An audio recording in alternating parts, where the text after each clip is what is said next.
نسیم علی شاہ پوچھتے ہیں ناخن کاٹنے کا مسنون طریقہ بتا دیں تاکہ میں سنت کے مطابق اپنے ناخن کاٹ لوں۔ نسیم شاہ صاحب، ناخن کاٹنے کا مسنون طریقہ پرفیکٹ طور پہ کسی حدیث پاک میں موجود نہیں ہے۔ یہ جو دنیا میں مشہور ہے نا کہ پہلے یوں کاٹیں پھر 2 انگلیاں چھوڑ دیں، پھر 1 انگلی کاٹیں، پھر 1 انگلی چھوڑ دیں، پھر اس انگوٹھے سے، پھر دائیں سے، پھر بائیں سے، یہ ترتیب لوگوں کی اپنی بنائی ہوئی ہے، رسالت مآب علیہ الصلوۃ والسلام کی تعلیم کردہ نہیں ہے۔ آپ نے انگوٹھے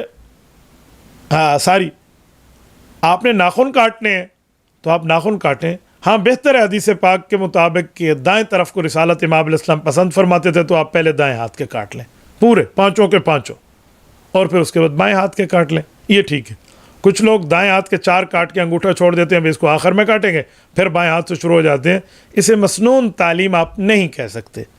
آداب کے ساتھ آپ دائیں پہلے کر لیں، جیسے سنت میں آداب ہوتے ہیں کہ دائیں طرف تیامن کو رسول اللہ صلی اللہ علیہ وسلم نے پسند فرمایا، پھر بایاں کر لیں، تو اس ترتیب پر ہو سکتا ہے۔ تبارك الذي نزل الفرقان على عبده ليكون للعالمين نذيرا